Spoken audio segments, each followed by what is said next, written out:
아멘. 예수님 사랑하십니까? 예. 우리가 사노라면 고난이라는 그 아픔들이 우리의 삶의 자리에서 참 가시와 같은 그러한 모습으로 다가올 때도 참 많습니다. 그럴 때도 예수님을 사랑하시겠습니까? 예. 마음에 그다지 뺏겼는가 보네. 그래서 우리가 사랑한다는 고백은 참 들어도 더 듣고 싶은 게 사랑 고백인 것 같습니다. 그래서 오늘도 이 사랑의 고백의 마음을 가득 담아서 말씀 속으로 들어가 또 이 말씀이 우리에게 주시는 은혜가 무엇인지를 깨닫는 귀한 시간이 되었으면 좋겠습니다. 세상을 사는 사람들의 모습을 우리가 쭉 보면 누구나 예외 없이 삶에 대해서 애착을 잔뜩 가지고 사는 것을 보게 됩니다. 어떻게 하면 잘 살까? 어떻게 하면 오래 살까? 어떻게 하면 건강히 살까? 100세의 삶을 사는 사람이라도 어떻게 더 살고 가실래요? 아니면 그냥 가실래요? 물으면 더 살고 싶다는 게 100세를 살아도 하고 싶은 고백인 것 같습니다. 어르신들이 아이고 나들면 죽어야지 왜 안 죽고 이렇게 살아있을까? 라고 하는 것도 내가 항상 하지만 새빨간 무엇이다? 거짓말이다. 다 삶에 대한 애착이 있다는 거죠. 좀 더 살고 싶은 욕망, 이것이 누구나 인간에게 있다는 거죠. 그런데 의사가 어느 날 제게 찾아와서, 여러분에게 찾아와서 당신의 생명이 이제 일주일밖에 남지 않았습니다 라는 이러한 사형선고 같은 말씀을 주신다면 여러분들은 내 인생에 남은 나머지 일주일을 어떻게 살고 싶으십니까? 어떻게? 2000년 전 우리 예수님께서 예루살렘에 오늘 입성한 종려주일. 그래서 우리가 종려주일을 부활주일은 왔다 갔다 하죠. 이게 왜 왔다 갔다 할까? 아침에도 이제 궁금해한 분 계셨는데 한번 설명을 해하고 넘어갈게요. 춘분, 우리 그 춘분. 보니까 춘분 이후에 첫 보름달이 지난 첫 주일을 부활주일로 정합니다. 그래서 만약에 춘분이 지난 이후 첫 보름달이 지난 주일이 그날이 만약에 토요일이면 구약적까지 안식이 되잖아요. 그럼 일주일 연기되어서 그 다음 주일이 부활주일이 됩니다. 그래서 이걸 기억하면 부활주일이 3월도 됐다가 4월도 됐다고 왔다 갔다 하는 이유를 아마 알 것 같습니다. 어쨌든 이제 오늘 우리가 본문에 들어가면서 이 종려주일을 지키면서 이 종려주일은 이제 예수님이 마지막 남은 삶을 사는 일주일의 여간을 말씀하고 우리는 이 여간을 고난주간이라고 말씀을 합니다. 예수님은 우리의 죄를 짊어지시고 십자가에 달려 돌아가시기 위해서 예루살렘으로 이제 올라가시는 거죠. 우리가 그 주님의 고난을 깊이 묵상하면서 아마 이 한 주간도 뒤에 걸린 것처럼 특별히 기도를 통해서 주님의 고난이 나에게 어떤 고난일까? 내게 주시는 고난의 의미가 어떤 의미로 나의 삶을 살아내라는 하나님 뜻일까라는 그러한 또 뜻을 깨닫는 기간이 되었으면 좋겠다는 생각이 듭니다. 근데 본문의 말씀 들어가 보면 누구든지 믿음으로 그리스도 안에 있으면 새로운 피조물이다라고 17절에 말씀을 하고 있습니다. 독생하신 예수님이 그리스도로 오셔서 하나님의 아들로서 십자가상에서 속량을 이루셨을 때에 하나님께서는 우리 주님을 또 부활시키셔서 만유의 주, 만왕의 왕이 되게 하셔서 새로운 시대가 열리게 하셨습니다. 그 시대는 아담으로부터 시작되어진 인류 역사와도 따로 구별되어진 이제 하나님 안에서 즉 예수 그리스도 안에서 부활의 은혜를 누린 자들은 성령의 은혜로 말미암아 살아가는 성령 시대에 살고 있다는 것이죠.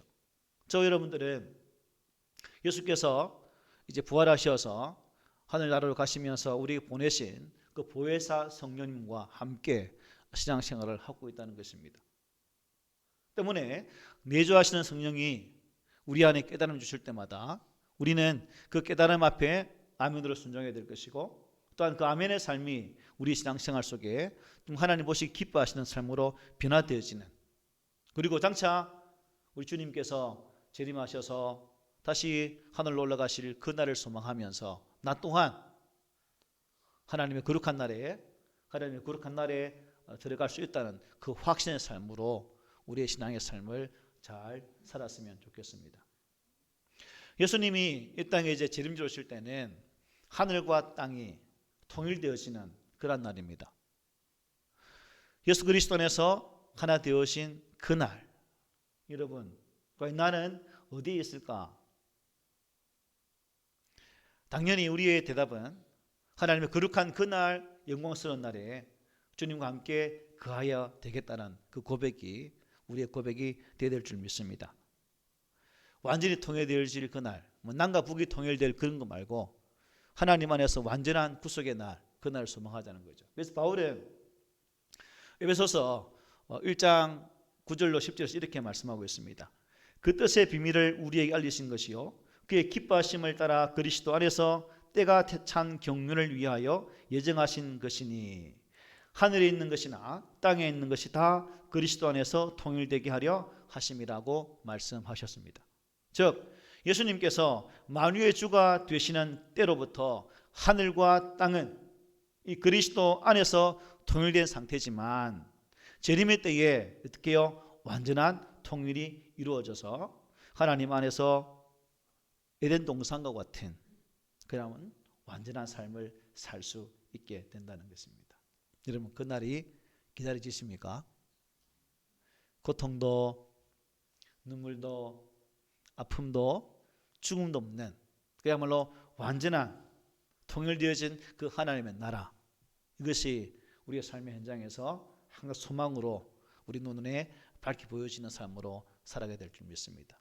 이러한 것이 확신되어지면 이어지는 18절로 20절 말씀, 하나님과 화목하게 되어지는 하나님의 대사로서의 삶을 살 수 있는 것이고 이 세상과 그리스도를 연결시킬 수 있는 그런 화목자로 우리는 살아갈 수 있다는 사실입니다. 그런데 이러한 분명한 확신이 없으면 우리 안에 어떠한 화목한 삶을 살 수도 없는 것이고 또한 세상을 향한 대사로서의 삶도 살아갈 수가 없다는 것입니다.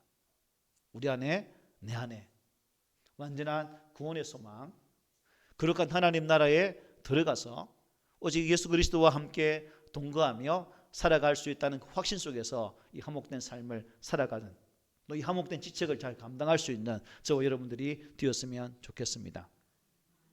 그런데 이 하늘과 땅이 통일되도록 하시고 이제 예수님께서 만유의 주로 계시는 새로운 시대가 열린 것은 21절이 바로 그 바탕이 된다는 거죠.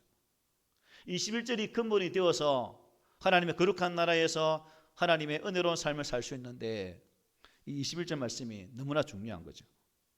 여러분 오늘 종료주일 또 고난주간을 시작하면서 이 21절의 말씀이 우리의 가슴에 다시금 의미되어지는, 아까 부른 찬양이 바로 저는 이 말씀과 아주 유사한 말씀이었거든요. 그래서 속으로 찬양을 잘 뽑았네, 참 감사하네는 말씀을 드렸어요. 우리 함께 읽어봅시다. 시작. 하나님이 죄를 알지도 못하신 이를 우리를 대신하여 죄로 삼으신 것은 우리로 하여금 그 안에서 하나님의 의가 되게 하려 하심이라. 아멘. 21절을 보면 주어가 누구예요? 하나님입니다. 그리고 죄를 알지도 못하신 이는 누굽니까? 예수님입니다. 그리고 하나님은 우리를 대신해서 예수님을 무엇으로 삼으셨다? 죄로 삼으셨다라고 말씀합니다. 그 목적이 뭐예요? 있는 것처럼 우리로 하여금 그 안에서 하나님의 의가 되게 하려 하심이라. 아멘. 그런데 원어를 보면 이렇게 기록하고 있습니다. 하나님이 전혀 죄를 알지 못하신 분을 우리를 대신해서, 즉 나를 대신하여 죄가 되게 하셨는데 이는 우리가 그분 안에서 하나님의 의가 되도록 하려 하심이다 라고 기록해 주고 있습니다. 하나님의 의, 죄인을 의롭다 칭해 주시는 칭의죠. 칭의. 너는 죄 없다 하시는 재판정에서의 선고입니다. 그런 의미에서 결국 우리의 죄함이, 즉 우리의 범죄함이 누구 것이 됐다는 거예요? 예수님 것이 되었고 예수님의 완전한 의로움이 예수님의 완전한 거룩함이 이제 누구 것이 된 거예요? 바로 나의 것이 되었다는 것입니다. 즉 죄와 의가 예수님의 십자가의 구속의 사건으로 말미암아 변화되어서 죄인이었던 내가 의인 되어지고 의인이었던 완전한 거룩하신 분이었던 그 예수님이 죄인의 모습이 되었다는 것이 바로 이 말씀의 의미예요. 여러분 놀랍지 않습니까? 영원히 죽어 마땅한 내가 영원히 지옥의 구렁텅이에 빠져서 고통 가운데 살 수밖에 없었던 내가 그 하나님의 거룩한 십자가의 구속의 사건으로 말미암아 그 죄 없으신 예수님께서 죽으심으로 말미암아 그 죄의 모든 값은 사여지고 예수께 있었던 그 거룩함, 그 의로움이 나에게 임하여져서 내가 거룩한 자가 되었다는 사실, 이거는요 우리가 어떤 상황 속에서도 잊어버려서도 안 되고 또한 이 분명한 구원의 선언 앞에 우리는 항상 감사함으로 살아가야 된다는 사실입니다. 죄를 전혀 모르시는 분이 그 예수님께서 거룩하신 분이 어떻게 해요? 무지하신 분이 죄를 친히 담당하셨다는 거예요. 그래서 히브리서 기자나 또한 베드로 사도나 요한 사도는 그의 책에서 이렇게 말씀해주고 있습니다. 우리에게 있는 대제사장은 우리의 연약함을 동정하지 못하실 리가 아니요 모든 일에 우리와 똑같이 시험을 받으시니로되 죄는 없으시니라. 아멘. 그는 죄를 범하지 아니하시고 그 입에 거짓도 없으시도다. 그가 우리 죄를 없애시려고 나타나신 것을 너희가 아나니 그에게는 죄가 없느니라. 예수에게는 죄가 없다라고 히브리서 기자도 말씀하고 있고 베드로 사도도 말씀해주고 있고 사랑받는 요한 사도도 그렇게 선언해주고 있다는 사실입니다. 그리스도는 사람으로서도 죄가 없는 사람이지만 사실 그분은 독생하신 하나님으로서 무한하시고 거룩하시고 티 하나 없는 완전한 거룩함 가운데 계신 거룩한 자인데 그분이 죄인이 되셨다는 것입니다. 그래서 영적인 세계를 정확하게 볼 수 있는 사탄 마귀가 예수를 만났을 때에 어떻게 말합니까? 이렇게 고백하죠. 아, 나사렛 예수여, 우리가 당신과 무슨 상관이 있나이까? 우리를 멸하러 왔나이까? 나는 당신이 누구인 줄 아오니 하나님의 거룩한 자니이다. 마귀도 사탄도 예수에 대해서 하나님의 거룩한 자라고 고백하고 있는데 과연 우리의 삶의 모습 속에서 예수의 은혜로 말미암아 구원받은 자는 우리는 어떠한 모습으로 그 예수를 고백하고 있는가? 특별히 여러분 이 거룩하다는 말은 구약의 관점에서는 누구에게만 사용되었을까요? 성부 하나님께만 사용되어진 용어입니다. 그래서 하박국 선지자는 이렇게 말합니다. 하나님이 대만에서부터 오시며 거룩한 자가 바란산에서부터 오시는도다. 그의 영광이 하늘을 덮었고 그의 찬송이 세계에 가득하도다라고 말씀해주고 있다는 거예요. 따라 사도 바울은 그리스도가 하나님이시지만 그의 피를 하나님의 피라고 말하는데 주저하지 않고 선포하고 있습니다. 예수의 피가 그 보혈의 피가 구속의 피가 계셨기 때문에 우리 안에 죄사함의 은혜가 임한 것이고 또한 그 거룩한 속죄 사역을 믿는 자에게 하나님의 자녀가 되는 권세가 임했고 우리는 지금도 그 은혜의 사랑을 입고 있는 그런 자인 것을 선포해 주고 있다는 것입니다. 그래서 사도행전 20장 28절에 이렇게 선포하죠. 우리 함께 읽어봅시다. 시작. 여러분은 자기를 위하여 또는 온 양떼를 위하여 삼가라. 성령이 그들 가운데 여러분을 감독자로 삼고 하나님이 자기 피로 사신 교회를 보살피게 하셨느니라. 아멘. 따라서 이 그리스도의 보혈의 효력은 하나님의 피라서 무한한 것이고 믿는 자들을 완전하게 정결하게 할 수 있다는 것입니다. 자주 빗대잖아요. 구약의 피의 제사와 예수 그리스도의 십자가의 제사는 완전히 다른 것이더라고. 구약의 제사는 왜 여러분 반복해 드렸습니까? 완전하지 않기 때문에 제사 때마다 동물을 잡아서 피를 뿌리는 그 작업을 했다는 거예요. 그러나 신약에 와서는 예수님이 십자가의 죽으심을 통해서 그분의 완전히 쏟으신 보혈로 말미암아 퍼펙트한 제사가 이루어졌고, 단 한 번의 십자가의 구속의 은혜로 말미암아 더 이상 피로 나가지 아니하고 예수 이름으로 나가면 그 제사가 성립된다는 사실입니다. 그렇기 때문에 우리 주 예수 그리스도는 천사들을 비롯한 모든 피조물들에게도 거룩하다, 거룩하다, 거룩하다라고 찬송을 받기에 합당한 분이시죠. 이사야 선지자는 이렇게 고백하고 있습니다. 우시야 왕이 죽던 해에 내가 본즉 주께서 높이 들린 보좌에 앉으셨는데 그의 옷자락은 성전에 가득하였고 서랍들이 모시고 섰는데 각 6날개가 있어 그 둘로는 자기 얼굴을 가리었고 그 둘로는 자기의 발을 가리었고 그 둘로는 날며 다 함께 서로 불러 이르되 거룩하다 거룩하다 거룩하다 만군의 여호와여 그의 영광이 온 땅에 충만하도다 하더라. 아멘. 아멘. 그런데 하나님이 이 거룩하신 예수 그리스도를 뭐가 되게 했다는 거예요? 죄가 되게 하셨다는 것입니다. 즉 죄인으로 만드셨다는 거예요. 누구 때문에요? 나 때문에. 나를 구원하시기 위해서, 죄의 누더기옷을 입고 있는 나를 위해서 그 누더기옷을 벗기시고 예수에게 입히시고 예수가 입고 있던 그 거룩한 옷을 우리 각자에게 입혀주셨다는 사실입니다. 여러분, 이게 하나님의 사랑이죠. 죄 없는 아들이 왜 죄를 지으셨는가? 이것도 놀랍지만 그 죄 없는 아들이 그 죽음의 길로 묵묵히 걸어가셨다는 이 사실 또한 더 큰 은혜와 사랑이죠. 이 말씀의 깊이는 여러분, 어찌 우리가 우리 한정된 우리의 머리로 하나님의 사랑을 이해할 수 있겠습니까? 깊이 깊은 그 하나님의 사랑과 은혜를 우리의 이성과 우리의 판단력으로 어떻게 이해할 수 있겠습니까? 도저히 불가한 거죠. 그래서 성경은 이 부분을 조금 더 어떻게 하면 우리 사람들이 이해할 수 있을까? 이 하나님의 깊이 깊은 사랑과 은혜를 어떻게 하면 잘 깨달을 수 있을까? 이 십자가의 구속의 놀라운 은혜를 어떻게 하면 이해할 수 있을까라고 말씀하시면서 비유를 들어서 설명하는 모습을 우리는 성경을 통해서 볼 수 있는 거죠. 먼저 예수님께서 말씀하셔요. 요한복음 3장 14, 15절입니다. 모세가 광야에서 뱀을 든 것 같이 인자도 들리하리니 이는 그를 믿는 자마다 영생을 얻게 하려 하심이니라. 아멘.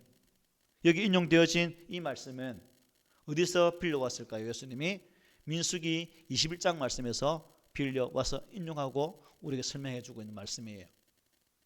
백성이 모세에게 이르러 말하되 우리가 여호와와 당신을 향하여 원망함으로 범죄하였사오니 여호와께 기도하여 이 뱀들을 우리에게 떠나게 하소서. 모세가 백성을 위하여 기도하매 여호와께서 모세에게 이르시되 불뱀을 만들어 장대 위에 매달라라. 물린 자마다 그것을 보면 살리라. 모세가 놋뱀을 만들어 장대 위에 다니 뱀에게 물린 자가 놋뱀을 쳐다본 적 모두가 살더라. 아멘. 불뱀에게 물려서 죽어가는 이스라엘 백성들, 그 죽음의 고통에서 이스라엘 백성들이 호소할 때 모세는 하나님께 나아가 기도하였고 하나님께서는 그들의 고통을 면해 주시기 위해서 놋뱀을 만들어 장대 위에 높이 따라라. 그리고 그것을 보는 자마다 그 죽음에서 이길 수 있으리라고 말씀해 주셨습니다. 제가 수요일에도 말씀드렸지만 여러분, 이 장대 위에 높이 들린 그 놋뱀을 많은 사람들이 쳐다보았는데요, 어찌 되었습니까? 다 나았죠. 그런데 생각건데 확신하건대 그때에도 놋뱀에 달린 예수를 보지 못해서 죽은 사람이 있을까 없을까요? 분명히 많이 있을 거예요. 이게 우리 인생입니다. 오늘날 주 예수를 믿으십시오. 그러면 예수는 말미암아 구원의 생명을 얻습니다라고 우리가 아무리 들어도 믿는 자 있습니까? 없는 것처럼 그 시에도 통일하게 죄로 물든 인간들이 그 놋뱀을 바라보지 못했을 것입니다. 참 민망한 내용이지만 분명한 것은 완전하고도 무한하게 거룩하신 우리 주 예수 그리스도가 십자가에 달린 그 사건을 놋뱀에 비유해 주고 있다는 거예요. 놋뱀에 그 달린 것을 바라보게 되어질 때 낫는 것처럼 오늘 이 시대에도 예수 그리스도를 믿으면 우리 안에 참된 하나님의 거룩한 은혜가 임할 수 있다는 사실이 이 예를 통해서 우리에게 설명을 해주고 있습니다. 하나님이 전혀 죄를 알지 못하신 분을 우리를 대신하여 죄가 되게 하셨다라는 이 사실, 우리가 죄가 얼마나 깊고 무서운지 잘 알지 않습니까? 어떤 사람은 그 죄를 어떻게 아직 이 땅에 살면서 죽어보지도 않고 여기 간다 저기 간다 말할 수 있고 또 판단할 수 있습니까? 라고 말하는 분들 계세요. 뭐 죽어봐야 합니까? 우리가 성인이 되어지면 그 성인이 되어진 그 나이만큼 살아온 삶의 여정들이 있습니다. 그 여정들을 살아왔기 때문에, 지내왔기 때문에 우린 자녀를 키울 때에 내가 살아왔던 여정을 되돌아보면서 내 자녀가 그 길을 걷지 않도록 하기 위해서 우리는 자녀들에게 훈계를 하죠.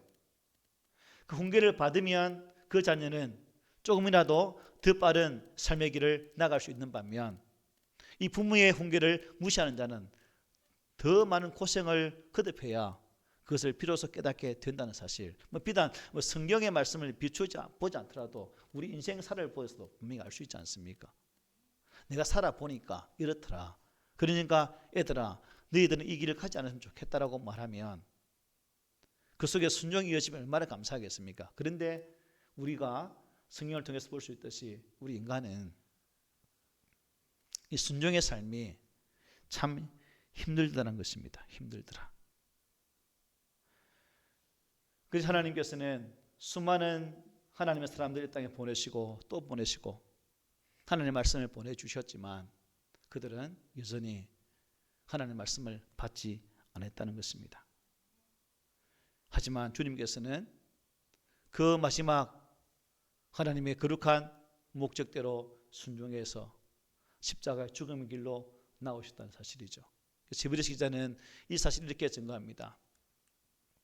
이는 죄를 위한 짐승의 피는 대제사장이 가지고 성소에 들어가고 그 육체는 영문 밖에서 불사름이라. 그러므로 예수도 자기 피로서 백성을 거룩하게 하려고 성문 밖에서 고난을 받으셨느니라. 그런즉 우리도 그의 치욕을 짊어지고 영문 밖으로 그에게 나아가자라고 기록해 주고 있습니다.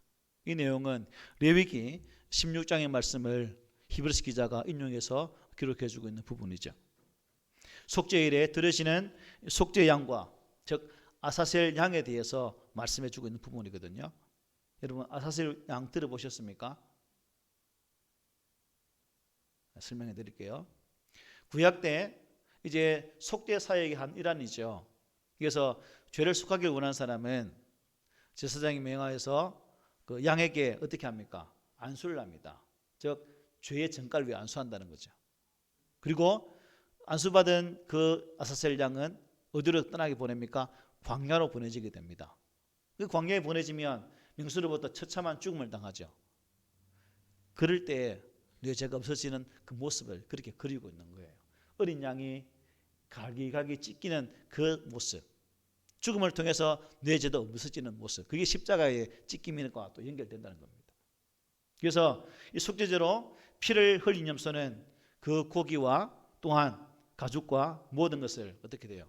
다 광야에서 없어지게 되는 거죠. 그리고 남은 것을 어떻게 합니까? 게헨나라고 해서 불을 태웁니다. 즉 거룩하지 아니한 것들을 모두 불태워서 완전히 없애버린다는 거예요. 이것이 구속의 은혜를 묘사하고 있는 구약의 설명의 방법입니다. 즉 내가 십자가에서 죽어야 되고 내가 내 죄로 말미암아 게헨나라는, 즉 불태워 없어지는 그 장소에서 불타 없어져야 되는 그런 상태지만 예수님께서 십자가에서 이루신 그 구속 사역으로 말미암아 우리는 더 이상 그러한 것을 하지 아니하도 된다는 것입니다. 여러분, 이 내용은 죄가 없으신 예수님께서 자기 백성의 죄를 담당하신 것 때문에 얼마나 무한하고 비참한 치욕을 당했는지를 설명해 주고 있는 부분입니다. 그런즉 우리도 그의 치욕을 짊어지고 영문 밖으로 그에게 나아가자. 그분의 무한하신 사랑과 희생 때문에 죄사함을 받고 하나님의 자녀가 되어 천국을 누리는 우리들에게 이 말씀을 주고 있고, 우리가 그것을 기억하며 나가기를 소망하며 이 말씀을 주고 있다는 것입니다. 여러분, 하나님께서 예수님께 내리신 십자가의 형벌은 하나님의 공의죠. 즉 죄는 반드시 그 죄의 값을 받아야 되죠. 그런데 공의로우신 하나님은 그냥 우리 인간을 죄 없다 할 수 없다는 거예요. 그래서 죄 없는 그 무엇이 대신 죽어야 되는데 그 대신 죽는 자가 누굽니까? 예수였다는 거예요. 죄 없는 것이 죽어야 우리의 죄가 도말된다는 사실입니다. 그래서 우리는 그 십자가의 사역을 하나님의 공의라고 부릅니다. 하나님의 공의. 하나님의 공의하심이 있었기 때문에 우리가 구말했다는 것, 다 바꾸고 말하면 예수님이 친히 나의 죄를 다 담당하셨기에 저와 여러분이 하나님 의로운 자녀가 되었다는 사실입니다. 구약을 보면 더러운 것은 반드시 불로 태워 제거해야 된다고 말씀하고 있습니다. 즉 죄사함은 반드시 또한 피로 해야 된다고 말씀하고 있는 거죠. 그래서 우리가 이런 것을 보면서 참 하나님께서 우리를 통해 행하신 그 일들을 주님의 거룩한 십자가의 사역이 우리에게 잘 보여주겠다는 사실입니다. 이제 돌아오는 금요일이 이제 우리 주님께서 십자가에서 죽으시는 그 날인데요. 주님은 십자가상 오전 9시에 십자가에 못 박혀서 6시간 매달리게 계시다가 오후 3시에 운명을 하게 됩니다.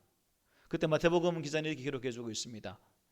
제9시쯤에 예수께서 크게 소리 질러 이르시되 엘리 엘리 라마 사박다니 하시니 이는 곧 나의 하나님 나의 하나님 어찌하여 나를 버리셨나이까 하는 뜻이라고 기록해 주고 있습니다. 예수님께서 십자가에서 육체적인 그 당하신 고통은 사도 베드로를 비롯하여서 수만의 그리스도인들이 그리스도를 믿는다는 이유로 당한 고통이었습니다. 하지만 우리들은 예수님께서 보내신 이 성령의 도우심으로 넉넉히 육체의 고통을 이길 수가 있는 거죠. 주님께서 십자가에서 당한 고통은 육체적인 고통을 포함하지만 그분의 고통의 본질은 세상의 모든 죄를 다 짊어지셔야 한다는 사실이었습니다. 나를 위한 죽으심, 나를 위해 율법의 저주가 친히 되신 예수 그리스도, 이것이 하나님께서 우리를 위한 구원의 계획이었고 또한 그것이 우리를 향한 사랑이었기 때문에 예수님은 그 고통 가운데서도 엘리 엘리 라마 사박다니 라고 고통을 외치면서도 순종의 죽음으로 우리에게 생명의 길을 열어주셨다는 사실입니다. 놀랍게도 우리 잘 아는 것처럼 이 구절은 시편 22편 1절의 말씀 인용한 거죠. 내 하나님이여 내 하나님이여 어찌 나를 버리셨나이까 어찌 나를 멀리하여 돕지 아니하시오며 내 신음소리를 듣지 아니하시나이까 라고 시인이 울부짖었던 내용입니다. 그런데 시편 22편 6절로 8절에 보면 다윗은 그 십자가의 그리스도께서 자신에 대해서 어떤 인식을 갖고 계신지를 미리 알려주고 있어요. 나는 벌레요 사람이 아니라 사람의 비방거리요 백성의 조롱거리니이다. 나를 보는 자는 다 나를 비웃으며 입술을 비축거리고 머리를 흔들며 말하되 그가 여호와께 의탁하니 구원하실 걸 그를 기뻐하시니 건지실 걸 하나이다. 비웃는 장면이죠. 예수께서 골고다 언덕을 오르시며 십자가를 지실 때 로마의 병정들도 또한 심지어 함께 죽는 강도 또한 예수를 저주하며 비방했습니다. 십자가에 달리신 예수 그리스도를 향해서 지나가는 사람들과 또한 종교 지도자들까지도 조롱하는 말과 바로 시편의 기자가 다윗이 말했던 이 말씀이 동일한 것을 우리는 마태복음을 통해서 확인할 수가 있습니다. 지나가는 자들은 자기 머리를 흔들며 예수를 모욕하여 이르되 성전을 헐고 사흘에 짓는 자여 내가 만일 하나님의 아들이여든 자기를 구원하고 십자가에서 내려오라 하며 그와 같이 대제사장들도 서기관들과 장로들과 함께 희롱하여 이르되 그가 남은 구원하였을 때 자기는 구원할 수 없도다. 그가 이스라엘의 왕이로다. 지금 십자가에서 내려올지어다. 그리하면 우리가 믿겠노라. 그가 하나님을 신뢰하니 하나님이 원하시면 이제 그를 구원하실지라. 그의 말이 나는 하나님의 아들이라 하였도다 하며 함께 십자가에 못 박힌 강도들도 이와 같이 욕하더라. 여러분, 왜 이 멸시와 조롱을 우리 주님이 당하셨습니까? 바로 나 때문에, 나 때문에. 그래서 바울은 하나님께서 주의 백성의 죄에 대한 율법의 저주를 예수님께서 받게 하셨다라고 우리에게 알려주고 있습니다. 갈라디아 3장 13절 14절입니다. 그리스도께서 우리를 위하여 저주를 받은 바 되사 율법의 저주에서 우리를 속량하셨으니 기록된 바 나무에 달린 자마다 저주 아래에 있는 자라 하였습니다. 이는 그리스도 예수 안에서 아브라함의 복이 이방인에게 미치게 하고 또 우리로 하여금 믿음으로 말미암아 성령의 약속을 받게 하려 함이라고 친히 말씀해 주고 있죠. 율법의 저주, 그 저주가 내 것인데 누가 당하셨다가요? 예수님이 당하셨다고 말씀하는 거죠. 이런 예수님의 거룩한 은혜로 말미암아 저주에서 구원받은 사도 바울은 빌립보 3장 8절로 9절에서 이렇게 고백하고 있습니다. 또한 모든 것을 해로 여김은 내 주 그리스도 예수를 아는 지식이 가장 고상하기 때문이라. 내가 그를 위하여 모든 것을 잃어버리고 배설물로 여김은 그리스도를 얻고 그 안에서 발견되려 함이니 내가 가진 의는 율법에서 난 것이 아니요 오직 그리스도를 믿음으로 말미암아 얻은 것이니 그 믿음으로 하나님께로부터 난 의다라고 선포하고 있습니다. 내 대신 무한하신 의로우신 공의로우신 예수님께서 죄가 되셨습니다. 죄가 되신 예수의 은혜로 말미암아 우리는 하나님의 거룩한 의를 덧입고 있는 자로 변하여졌습니다. 때문에 우리는 예수 그리스도 안에서 변하여서 새 사람이 된 존재라는 거죠. 고난주간 오늘 종료주일을 맞이하면서 또 돌아온 주일 부활주일을 준비하면서 우리가 다시금 십자가에 달리신 예수 그리스도를 다시 상기하고 그분이 왜 십자가에서 달려 죽으셔야 하는가, 그분이 왜 고난당하시면서 그 죽음의 고통 속에서 엘리 엘리 라마 사박단이라고 외칠 수밖에 없었는가 라는 그 이유를 우리 가슴으로 묻고 우리의 가슴으로 대답하면서 이제 온전한 믿음의 사람으로 참 신앙인으로 다시금 변화되어지는 그 삶을 살아 그 십자가의 가치, 그 죽음의 가치에 합당한 삶을 보일 수 있는 신실한 믿음의 성도가 되기를 오늘 말씀으로 권면하면서 축복을 드립니다. 아멘.